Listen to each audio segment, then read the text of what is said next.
Hello, my name is Rachel, this is my water, this is the devil's lettuce, and I am here to, while filming while intoxicated, explain to you what happened in A Brutal Justice by Jess Corbin. It's gonna be a time. Did I pregame a little bit? I did, yeah. There it is. There she is. If you don't already know, I have talked about this book on my channel for hours. I have an entire review of the first book in depth, as well as a video where I talk about the fact that the author is a fundamentalist Christian who decided to write under a pseudonym in order to do subterfuge, which is lying, to try to preach to unsuspecting youths who read YA. What was she trying to preach? James Dobson's gender essentialism. Fuck that guy and fuck Jess Corbin for being involved with Focus on the Family. Gender essentialism is harmful and stupid. And harmful and stupid, I think, covers it. We good? Moving on? Okay. This is actually Chip from Beauty and the Beast. He thinks this book is shit as much as I do. Excellent taste, Chip. Oh no. Alright, I'm gonna hit this one more time. So what happened in the first book? The first book, which I'm not going to go into depth because I already explained the entire book, even though I did get some stupid ass on Goodreads asking me, so how's the book homophobic? And I'm like, well, I talked about it at length for hours on my channel, which if you don't know, requires an exceptional amount of labor on my part, because not only do I have to sit here, put makeup on, which I don't do, put a wig on, explain things in coherent-ish words, and then, wow, I feel like I've been talking forever, holy shit. Not only do I have to do that, but I also have to fucking transfer it to a computer, edit it, upload it, market it. Yeah, so this is kind of a fucking huge amount of labor. So when you come to my comments on fucking Goodreads and ask me to explain something to you that I put so much fucking labor into already is so... It boggles the mind that you think you are entitled to more of my time. I don't fucking think so. So here, I actually caused a bit of uproar. Can you sit, Chip? I caused a bit of uproar on Goodreads, and I remember very distinctly, because I think, and maybe this is the weed talking, I think that I have a little bit of a photographic memory.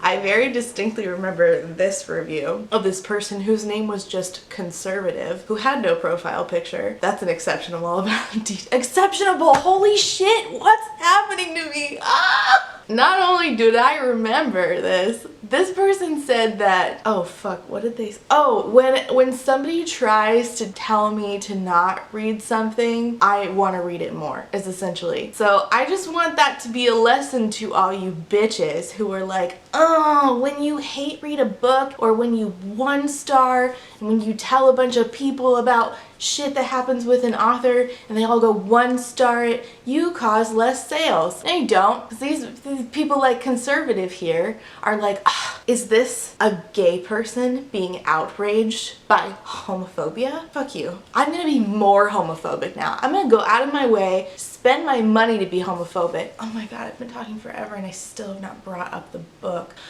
Okay, so my review of this book, this is going exactly how I should have known it was going. I smoked because I was like, you know what, I'm gonna smoke and I'm gonna feel so much better about talking about this book, and I do, but the problem is that I haven't fucking started talking about the book. Alright, so A Brutal Justice is book 2 in A Gentle Tyranny of the Nide Rising series by Jess Corbin, real name Jesse Manassian, who's a fundamentalist, who I already did this part, didn't I? Fuck! Here's my review. I finally read all 400 some odd pages of the second book, okay? I've already picked apart the first one. So Fundie culture, I promise this is relevant. Fundie culture is very much gender essentialism, which we know. They think that biological sex and gender are the same thing, and they believe weird shit about biological sex. So this book is an excellent example of that, because this woman has this whole book talking about without testosterone, men cannot be the things that they so are because of testosterone. And one of those things is passion. Multiple fucking times throughout this book, she's like, how can the men be passionate without the testosterone? And I'm like, are you spending your entire life thinking that women cannot be passionate because they do not have the same testosterone ranges as men? Also, I would like to ask, since girls of a certain age range have more testosterone than boys of a certain age range, up to I want to say like 7 to 10, does that mean that young girls are more passionate than boys? Is there a range of, there's a fly on my camera. Is there a range of testosterone that you have to hit before you become passionate in life? Is that what we're saying, Jesse? Oh my god, I've already, there's half a Spider-Man with no legs on my floor right now. I have kids, it's a toy. Oh fuck. Okay, so passion apparently is only for those with testosterone, but only above a certain level, I guess. I guess that's how that non-sciencey science that, you know, the cult of fundamentalism believes in.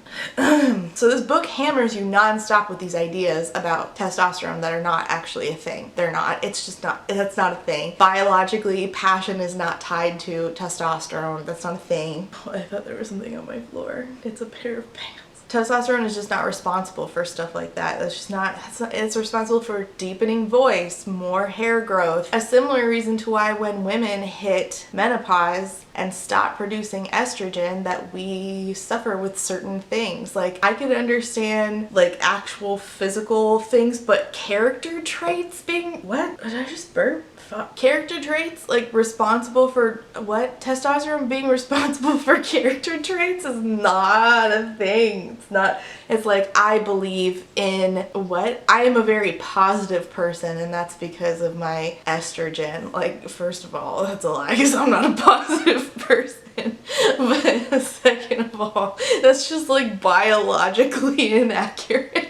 I feel like I'm laughing way too much. I promise I took this reading seriously. So at a minimum, I would encourage her, if she ever wants to write a fucking book again, to utilize the wonder that is Google and PubMed and learn how to read on PubMed and understand study design. There's a lot that this woman would have to do for me to say that she did a good job researching for a book, because this just was not it. So this book hammers you with those ideas, and then it also hammers you with her descriptions of how much she fucking loves Belize, which is where she's setting a day in. She fucking loves Belize, and we get it. You love Belize. You love it. You love going to this colonized area by England. You're just like, yeah, beaches and shit, and also probably mission trips, you know, to save the people's souls from the devil and all that shit. As far as the plot and the writing, it's not as bad as J.M. Buckler. Are my eyes really, really heavy right now? Fuck. It's not as bad as J.M. Buckler, which is how I will measure all writing from now on, is if it's as bad as J.M. Buckler, it's below a 1 so far that we're in freezing temperatures. This is not badly written, it's just not well written. I feel like I need to pop my ears. So what we have here is a case of an author wanting so bad for you to get it that she's just like, let me just cram more Belize descriptions in your face. This went and got way more hand motiony than I needed to. Oh fuck.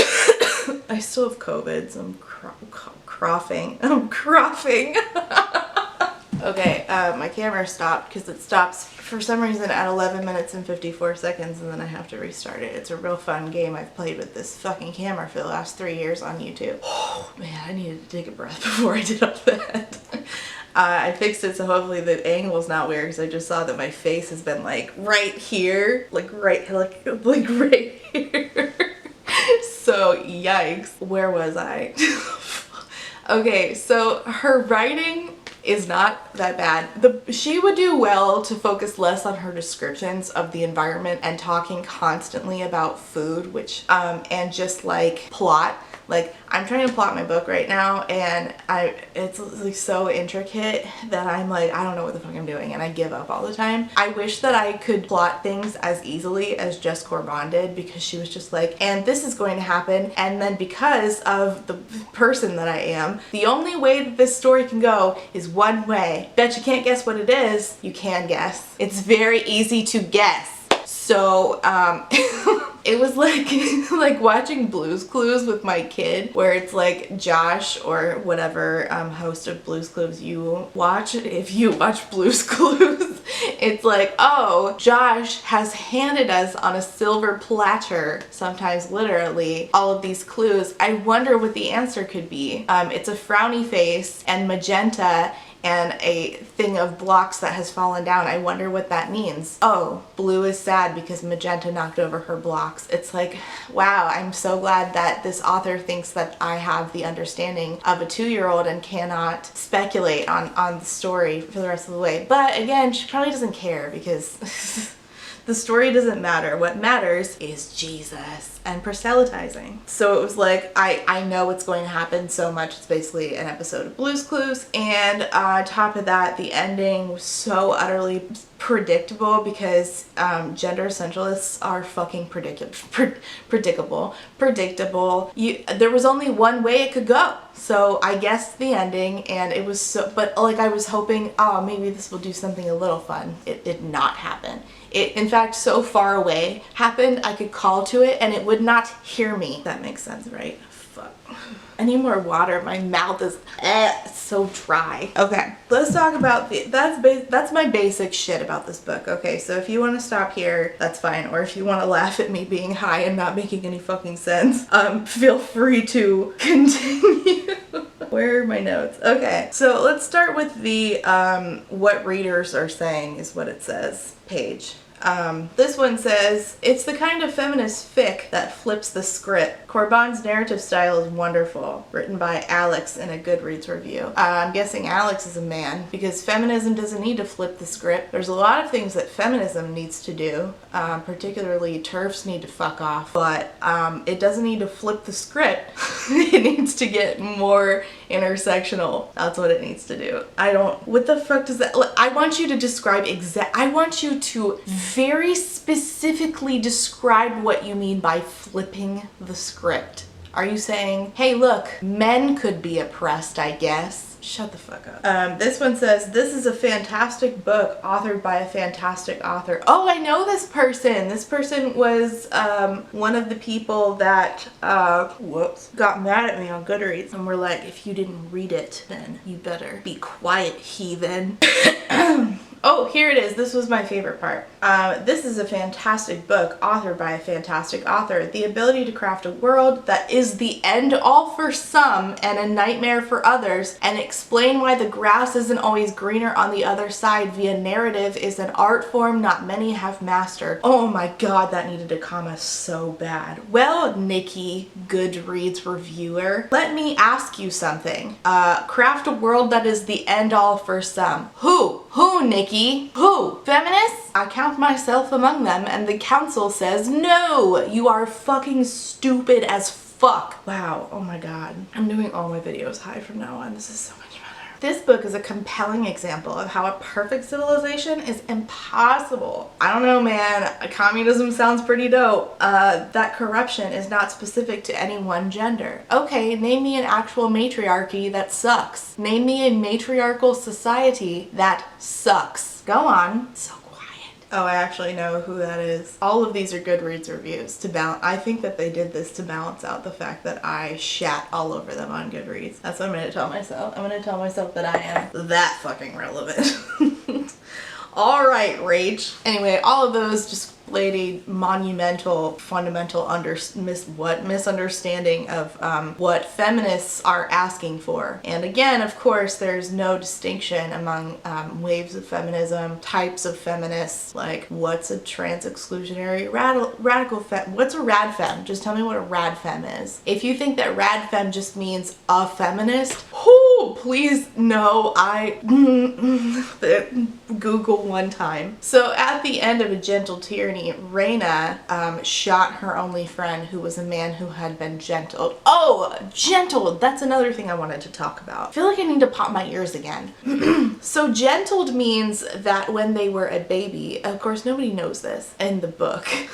It's like the big secret, which was obvious from the jump. Nobody knew the men were being given, when they were infants, a vaccine, and that vaccine killed their testosterone, I guess, and they become these versions of men called gentles. I was not aware when I read the first book that being called gentled is a thing in another book. Nobody told me this. Nobody told me, and I'm feeling things about it. That in the Wheel of Time, that's a thing, that men are gentled and their magic is taken from them. I don't know whether or not this woman was making commentary on the Wheel of Time. I have no idea, because I don't think that she would read the Wheel of Time. From what I know about Jessie Manassian, it does not seem like it. So I almost wonder if that's a thing that her husband read in the Wheel of Time and then told her about. I really do wonder that. That is a big assumption on my part, but that's what I wonder. Anyway, so men are gentled, and her best friend, you know, she has to keep it on the down low, but they're best friends, and he was a gentle, and she was told by her grandmother, the evil lesbian in charge of ELIC. Remember in high school when everybody was HBIC? She's the ELIC, the evil lesbian in charge. The only queer character, of course.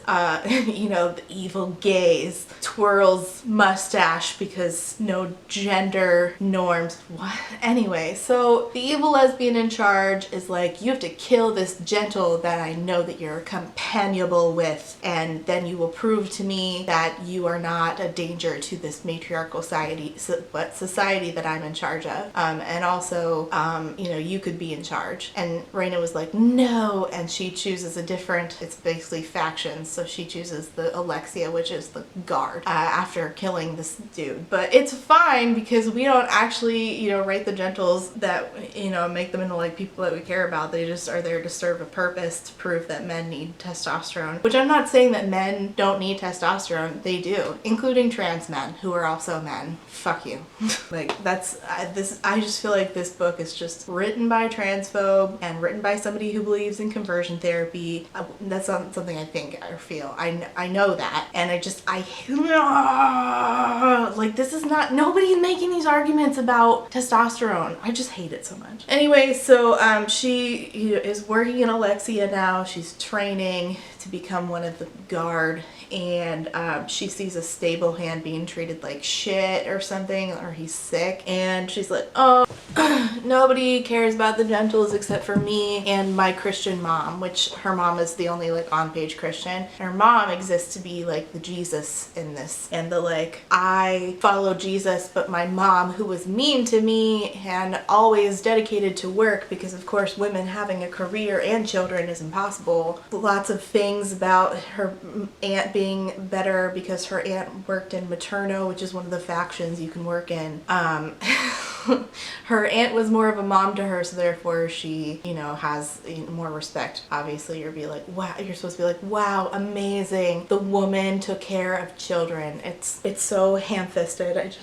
Raina now starts to give a shit about the gentles, and she's like, I need to take care of this gentle who's sick. And so she takes him to the hospital where of course the gentles are treated like shit. They have like their own ward of gentles where they're just like heaped into, you know, rooms on top of each other, and they're all, you know, dying and shit. And she's talking about the gentle, and she's like, now that she knows that, you know, the reason they are gentles and not brutes as they were called in the olden days, because they don't have testosterone. And it says, we've made them this way to keep ourselves safe. Is their gentleness worth robbing them of health, of passion, of life? Yeah, your health will change without testosterone, and it could be, I mean, low testosterone is not good for anybody, but passion That's not a testosterone thing. Anyway, and then, what the fuck? Rohan, her boyfriend who lives with the secret brutes in the jungle, says, which is better, the brutes or the gentles? And it's like, oh wow, neither. Neither. And it says, they're dangerous because we can't control them, but who gives us the right to decide their fate? My God, this is the most misunderstood take on feminism. No, that's not, I don't want to control men. I just want them to not be the default and get more power than women have continuously, as they always have, and like then subjugate women and non-cisgender men. Like how hard is that to understand? So she goes to the hospital with this gentle, and she's like, a putrid wave of sweat and unwashed bodies like it comes over me. Can I blame them?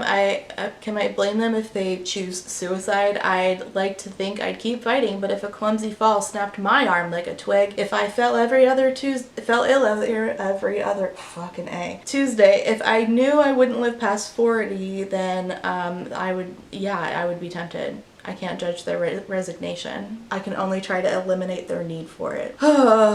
Yes, Reina, we know you're just the best and you're better than all the feminists. She goes and sees her sister who works at the hospital, and her sister, Ciela, she's like, I'm used to Ciela's tart bite, bitter as a green mango. I'm not always honey sweet either. It's like, okay, we get it. You love food in South America and Central America. You love to talk about them. That's great for you. Okay, stop it.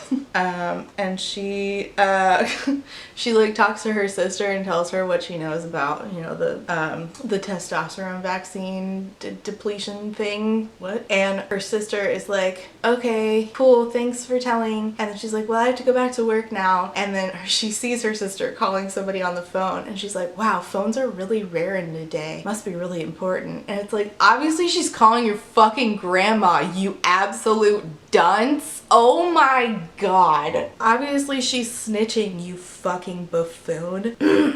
And then she runs into, who would it be? Her mom, the savior of all. And she's in the records room because she's like, maybe I can find some things about the brutes in here. And her mom's like, oh, but hey, what's up? Yeah, your other sister had her baby and the baby didn't make it, so I'm here doing the documents.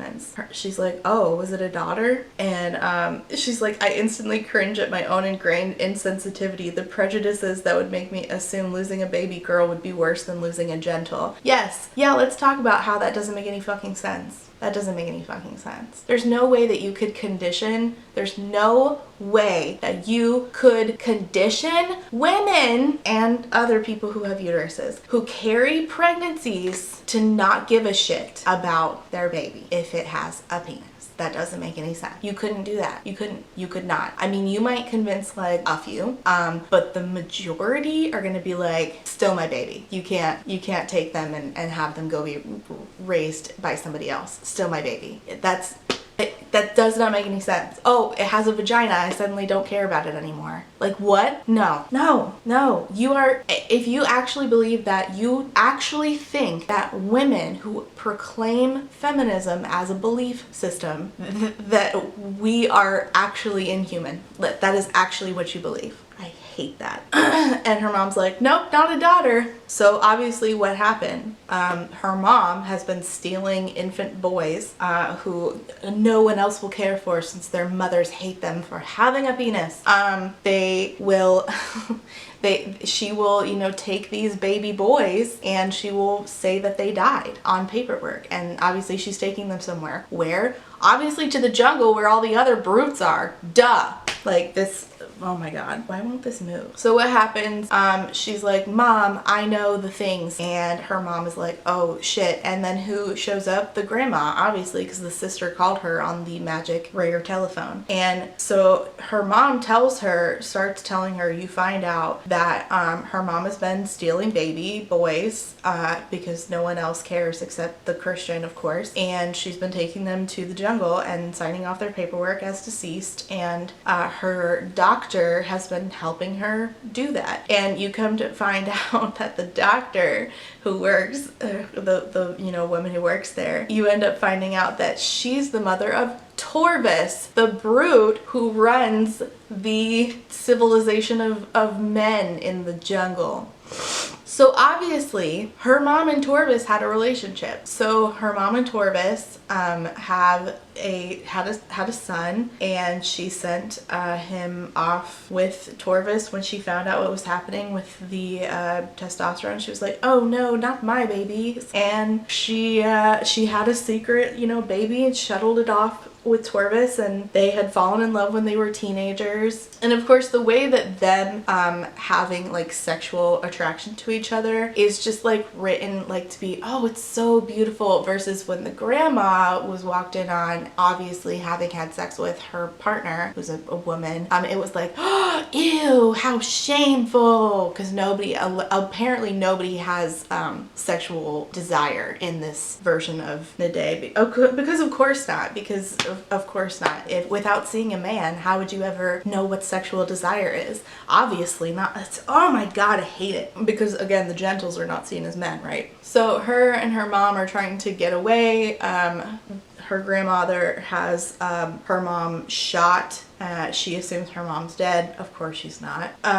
Gets caught by the Alexia, taken back to the Alexia compound, and they're like, "You traitor!" And so she's being held in like a prison essentially at the Alexia compound. They're like deciding what to do with her and who's in the jail with her, but the guy who she like he tried to kill her in the last book, and he's like a teen man who is angry, and it's ridiculous. And he's supposed to represent like the fight between men and women. It's like, this is so stupid and ham-fisted. I hate it. So he's also in the jail because he got captured for attacking her sister's compound and shit. And what happens? So it's him and her, and they're in the jail. So her like friend shows up, and she's like, I'm trying to do the right thing. Here's what's really happening. And her friend ends up slipping her a way out. I think like a knife or something. Anyway,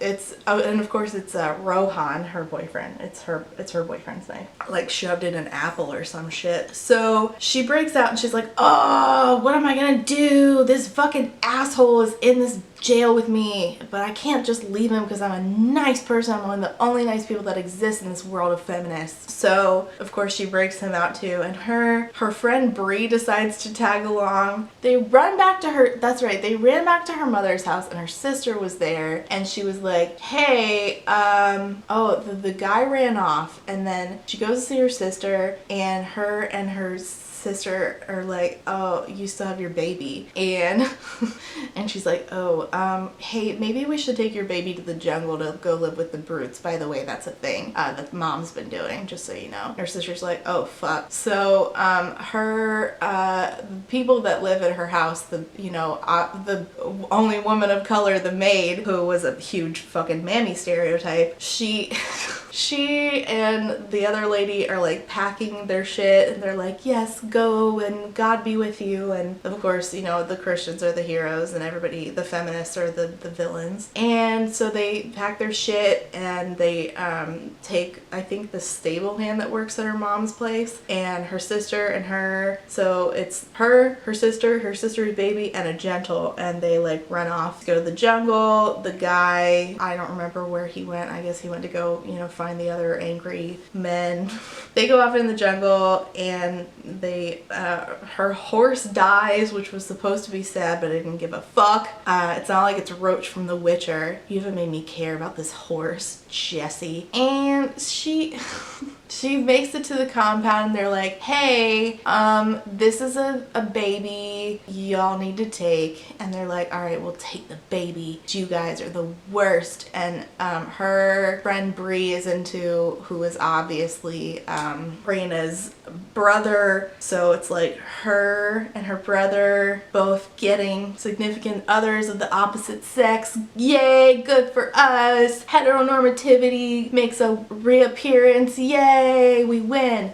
So what happens, the Alexia come and find them, and they get into a huge fight, and they tell the Alexia, like, you have to leave, and I think they like kept them, I don't know, captive or some shit. Anyway, so a bunch of them are like, we have to go fight in the capital, and so they make this, a lot of this was just journey, like there was just a lot of walking, which is fine if you're Tolkien, because Tolkien can write taking journeys and make them interesting. Also see Graceling by Christian Cashore. Jess Corbin does not make them enjoyable. I wanted to die. I wanted the sweet release of death. Did not happen. That sucked. So they finally make it to the capital, which they went around. Yeah, I don't know. It was a fucking mess. So they go by sea. You know, one if by land, two if by sea. Two for sea. They took the ocean, and they get to the capital, and they're like, we must destroy the vaccine. They get in a fight with the Alexia. The grandma shows up. Grandma gets murdered. The head of the Alexia gets murdered, and everybody's fucking fighting. So the grandma, the evil lady, dies. So then she, Raina, being responsible for the death, she's like, oh fuck, now I'm in jail again. They're like, you have murdered our president. And she's like, listen, I know about the testosterone shit. Here's some brutes. They seem cool. We should let them in. We should like change this shit because gender essentialism good. Let them have their testosterone and their passion back. It says passion like 15 million more times. And then obviously there is that romance. There is the romance between her mom, who is not dead, and Torvis, which has been a decades-long beautiful thing, of course. What happens is her and Rohan end up getting punished for killing the president by being sent out into the world to go see if any other civilizations have popped up that they should know about. I had notes, but my books app stopped working, and honestly, it takes way longer when I read quotes, but that's what happened. You see it coming a mile away. There is no redemption for the evil lesbian in charge. Of course, she had to go. She had to die. She was evil. She was feminism epitomized. She had to get kicked out of here. So what did we learn? Nothing we didn't already know about fundies and their belief in gender essentialism, and that without testosterone, the world would burn.